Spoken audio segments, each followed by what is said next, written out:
Welcome back to Hollow Nose Hoops, your home for deep dives into basketball's past, present and future. Today we're talking about the Chicago Bulls, a franchise with one of the richest legacies in NBA history, 6 championships, the dynasty of the 1990s, Michael Jordan, Scottie Pippen, Dennis Rodman, names that define an era.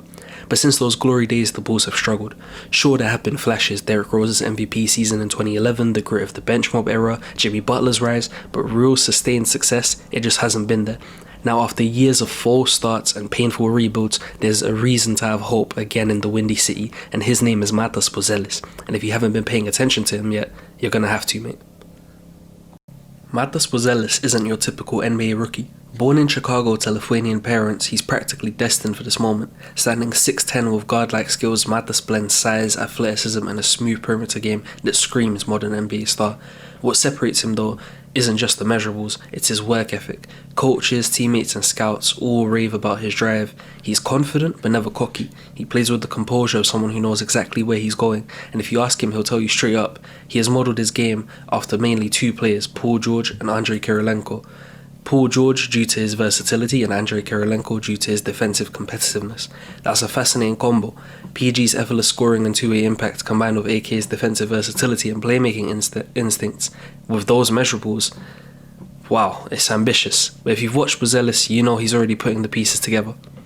So, why do I have this belief in Matas? Well, firstly, confidence counts. It's easy to believe in someone who believes in themselves. In a recent interview, Matas states Chicago deserves more. The people deserve more. We need to win. The city means a lot to me. We have to win games. We have to win a championship. This confidence is not a result of his newfound NBA fame, however, as in the lead up to the 2024 draft, he famously called out the number 1 pick to a 1v1, and even before the NBA was truly in sight, he chose to take his talents to the G League rather than college, despite offers from dozens of the top colleges across the country, saying his want to compete against fringe NBA caliber players on an NBA court rather than younger, less developed college players on smaller courts. This decision ultimately led to him falling in the draft due to poor shooting splits and a lack of winning. However, it's safe to say it prepared him well for his rookie season, where his efficiency, particularly from free, was actually one of his strong suits. As a rookie, Buzelis averaged 9 points, 3.5 rebounds, an assist, half a steal and a block per game on 45% from the field, 36% from free, and 82% from the free throw line shooting splits in just 19 minutes a game, starting in less than half of the Bulls' games, all of which came in 2025, a couple months after debuting and spending lots of time on the bench. With this output, he secured an all-rookie second-team selection, his per 36 that show a glimpse of what he could become with a larger role that would give him production at 16 points per game, 7 rebounds per game, 2 assists per game, a steal, and 2 blocks per game. There's strong belief that Matas can become an elite two-way player, with him already being elite in many defensive categories, such as being in the 92nd percentile for rim defense and 91st percentile for block percentage. Alongside that, his ability to guard every position on the court gives him a defensive versatility in the 87th percentile. Alongside this, he's showing many flashes of offensive potential, from scoring to playmaking, however not consistently enough just yet for it to shine through in advanced metrics. On offense, he was primarily utilised this season as a spot-up shooter and fast-break transition player. However, with him receiving a bigger role and being able in his small minutes to seemingly do everything, I expect we will see him have a much more well-rounded polygon offensively next season. On defense, he has guarded all 5 positions at points throughout the year, although hasn't been placed on point guards as much due to his strong rim presence that shouldn't be wasted on the perimeter and his lack of experience in understanding offensive schemes. These usages and outputs from him have led to him being ranked amongst many high-level shooters in offensive similarity and many elite interior defending big men in defensive similarity, a very strong combination in the current NBA that is very desired amongst all rosters. Now, let's talk about the rookie year, because that's where the legend of Buzelis really started taking shape. Like most rookies, he had his ups, he had his downs. Adjusting to the NBA's pace and physicality isn't easy, but then came the All-Star break and everything changed.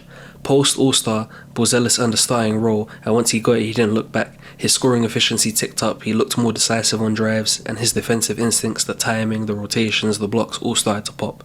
Night after night, he was no longer just a rookie trying to fit in, he was a difference maker. A 6'10" wing who could handle the ball, create for himself, and defend multiple positions. Exactly what every NBA team dreams of finding.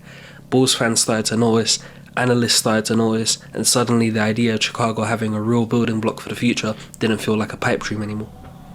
When you watch Buzelis, it's hard to avoid making comparisons. There are flashes of a young Giannis Antetokounmpo, the long strides in transition, the way he covers so much ground with just a few steps. He's not quite the physical wrecking ball Giannis is, but the framework is there.